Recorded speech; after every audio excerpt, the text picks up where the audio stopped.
So you got a lot of stuff going on here, and I've been wanting to ask you because, like, I've seen your show in recent years and whatever. First thing, do you ever, like when you do 9 shows in a row, do you ever just want to sing the first 2 words and then hold the microphone up? I don't because they sing every freaking word, which has got to be so enlightening. It's wonderful, man. So I don't think you make 9 shows without that happening. Yeah. But it's fun, man. You start it, they finish it, start the next one, they finish it.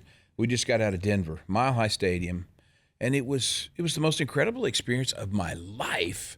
You just start singing, and here they come. And what's crazy is you look out in the ages that are out there.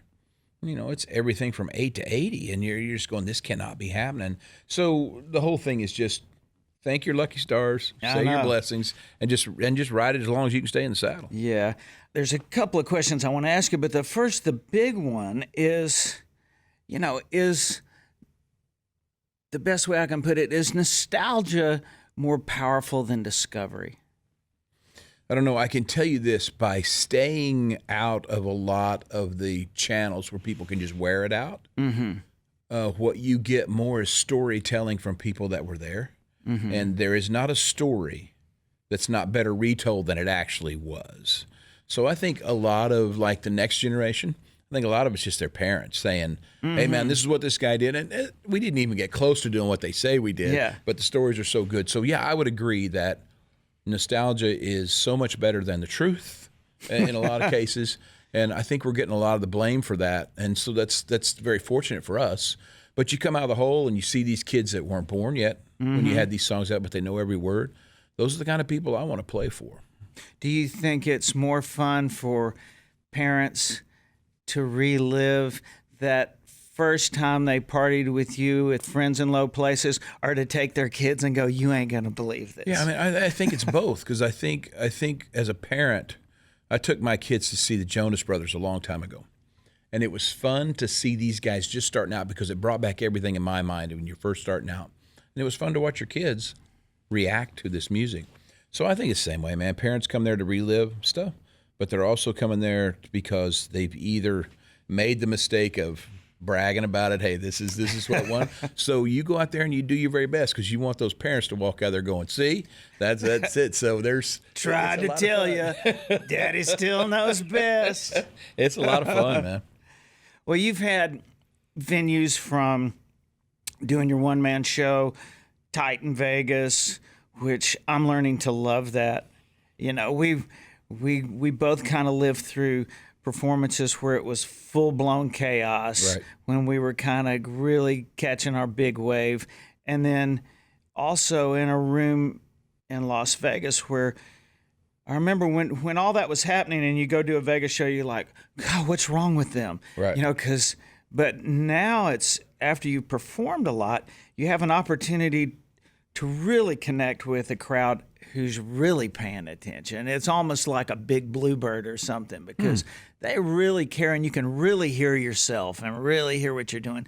Totally different environment. But this last run of shows, which I am curious about your expectations when you first got back to playing. Were you nervous after Vegas, like, I'm going back into Coliseums, what's going to happen? Yeah, what's not going to happen? That's what you were scared to death of. You put your hat in the ring, because you know my history as well as I do, because we kind of grew up together. But my mom had a huge problem with empty nest syndrome. So this turned to other things. I was the last of 6 kids. Miss Yearwood saw it happening in me. First kid left, second kid left, now we're down to 1 kid. And she's the one that said, would you ever think about touring again? Mm-hmm. And I thought, well, my answer was, of course I would, but would they? Would the people? And so you put your hat back in the ring, and you pick a city that you hope you might get a good start in. Chicago for us. The old Rosemont Horizon, which I think is now the Allstate Arena. And here it comes. 5-6 minutes into the onsale, your phone rings, and you're thinking, this early, this is not good. And it's Ben Farrell. He says, I don't even know how to tell you this. He says, we're already into the 3rd show. They were into the church, though, 9 minutes in.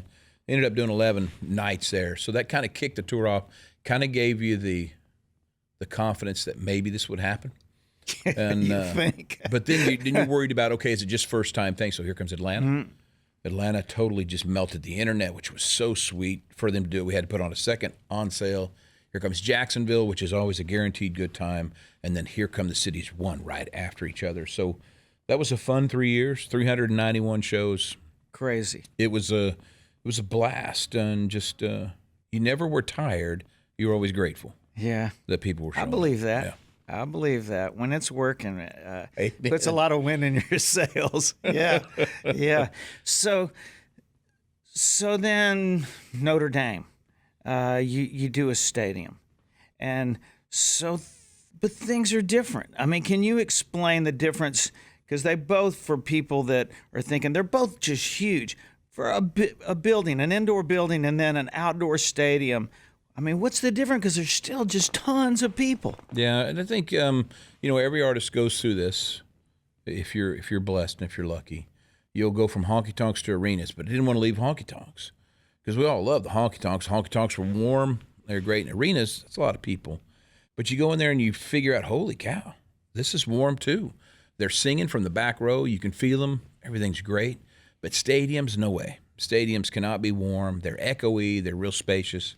And I'm going to tell you, man, and it's not hype, it's not BS. This is the warmest tour I've ever been on, is a stadium tour. They're in it from the back row forward. I think a lot of it's where the stage is positioned. Stadiums, it's a little more touring in the middle. And so it's a 360 stage, so you work the entire stadium, and it's a blast, man. I got to tell you, so far, I'll put any one of these stadium shows up against any show I've ever done, including Denver, which I'm going to call Denver, I already have, just the greatest night of my life so far, and that's the last time we played. So just having fun.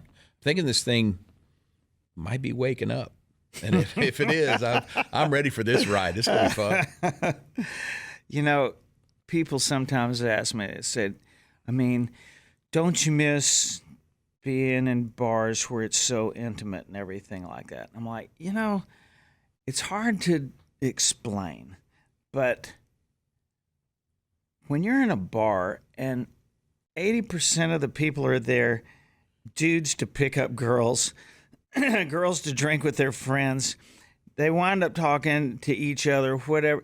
It's like you are kind of a jukebox in most bars I played. Sure. Once you start, I mean, when Ronnie and I started, that was different. But coming up, when you're playing clubs and trying to get going. You betcha. But when, like you say, a building with 50, 60, 70,000 people in it, when they all paid and came to see you do your thing, and they're really, and if you can grab a hold of that wad of folks and y'all all get on the same, and you're a great communicator at that, that's probably more intimate than a lot of 300-seat clubs where nobody cared if you were there or not. 100%. It's hard to describe, but the number one rule in entertaining is know who you belong to.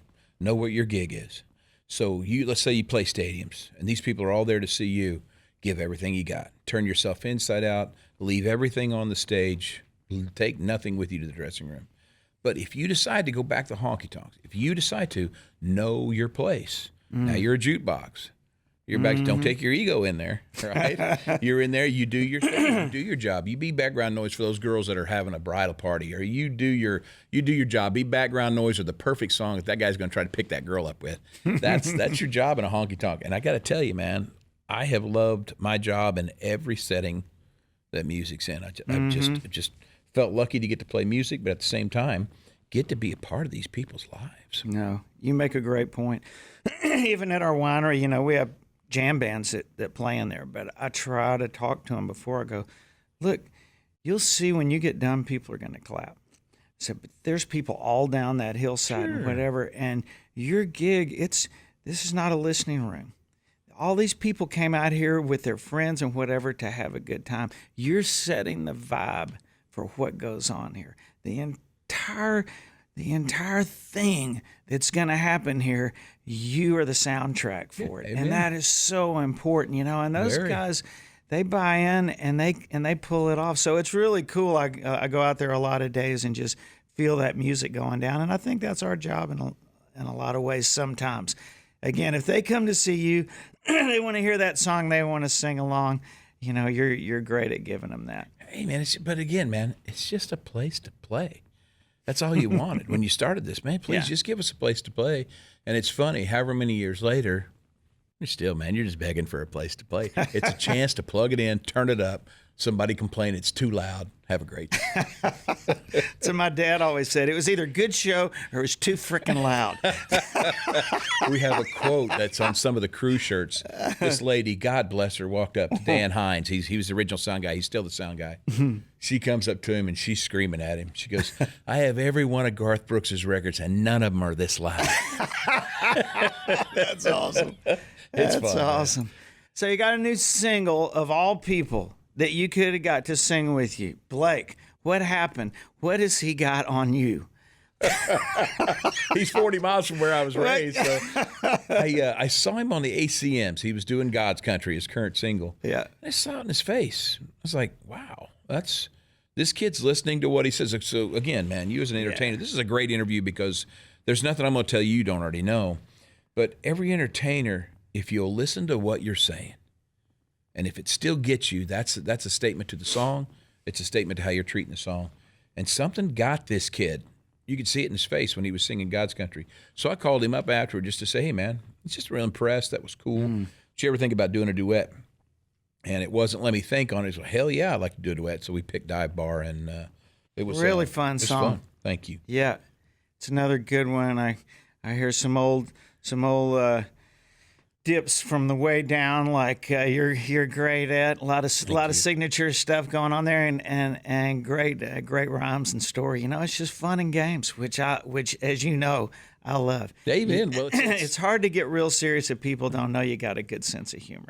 then when you get serious with them, they know you're going to another place in your heart, and it matters. It's a great statement, man. Well, you know this because you do it for a living. You take your guitar around these 5 or 6 players on tracking day. You're getting ready to record this song for the first time, and you just play it on guitar for them. You sing it right out in the middle. They all got their charts. And when it's done, one of the guys just went, this is a Jones meets Stones thing. Like, perfect. The melody's all over the place, but the musicianship's real loose and just real fun, like it's done right out of the bar. So this was a breath of fresh air for me because I just like country music in its rawest form. Yeah, and as you know, I'm starting to, you and everybody else, I'm starting to hear it. You know, that stuff just gets in the water around here. And it all happens with the songwriters, as you know. Yeah, amen. And both of us have been in the trying to write for a living trench. Amen. And you feel that stuff going before it happens. And it's starting to, and even sitting down with guys to write, it's like, man, can we please write some old this, all that? And when they start doing that, you know, I think there is something definitely going on there. It feels good. Traditional country music's coming back around. You can just feel it in the tracks and the producing. But man, you'll know this because you're right there witnessing. When we started, we were the bad guys. We were the guys that weren't country. You know, you guys aren't country, and now we're viewed upon as the most traditional country guys. I've said it before. You know, people and they still running that all the time. You know, man, wish we get back to you guys were real country or whatever. I'm like, what? I mean, we got our ass handed to us when we were young, man. I remember when Garth was doing Shameless and everybody, it was the old traditional Garth, yeah, and they were throwing fits on Music Row. Yep. No, it's pretty funny. But Buck Owens jumped up on my bus one night in Bakersfield. We were talking about, I think, Strait had just done Murder on Music Row, and he was laughing. He goes, "You can forget about that. I can remember when they booed me off the stage of the Grand Ole Opry for playing a Telecaster. Yep. Paisley just said he wants to hear more of it in country music." You just got to look back a little bit, Everybody's been in trouble all along the way. Just keep it dipping, and these young folks are flying the flag of country music, and Amen. they got their definition of what it is. Amen. I'm glad they're showing up stadium fulls. Yeah, it is. Well, country music, again, you know this better than anybody. Country music's got the most loyal audience, the biggest audience, and I'm going to kind of keep quiet of anything we've been lucky enough to accomplish. Yeah. But the one thing I'll brag all day long on, country music artists can kick any other generation's audience or any other genre of music audience ass. It's the audience to play for. Our fans. Amazing. What about, before I let you out of here, so your sassy wife Trisha, who I've known longer than you, I guess, Sassy's a good she is strong, and I wonder though, like I was just listening to your single, going, God, you know, Blake's great on this, and it just killed me. I saw Blake on the internet saying that he loved you. I went, God, you're so full of it. We just had the best time doing the voice, but anyway, you know, you and you've done duets with Trisha, and they're always so, you know, y'all done a lot of strong and meaningful music, which I would expect out of the two of you.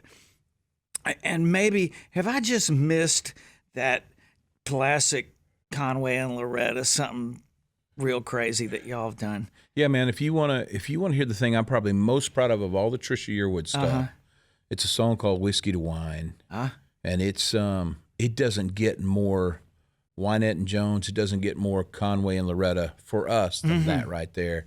Just nice. I think you can find it. I think there's a version live from the Ryman that I need to get to you, and if you want to play it, good luck, because trust me, Hoss, this would have been traditional country in the 60s. So it's just old school. It's fun. Great. I look forward to digging it up. Well, man, good luck with everything. Like, you need a lot of it. You know, I'll take all you make a lot, you know, and I always have. It's funny. I still laugh about us throwing horseshoes and eating hot dogs, talking about, wonder what'll ever happen to us, and never thought we'd be sitting here doing this, but here we go. Yeah, and the great thing about you, man, is we could throw shoes and eat dogs today, and you wouldn't be any different than you were then. Same to you, pal. Love you to death, man. Great seeing you, and so happy that that music has been sweeter to us than it's been to a lot of people. So just feel really blessed and really lucky. I do. Thanks, brother. Do. Appreciate it.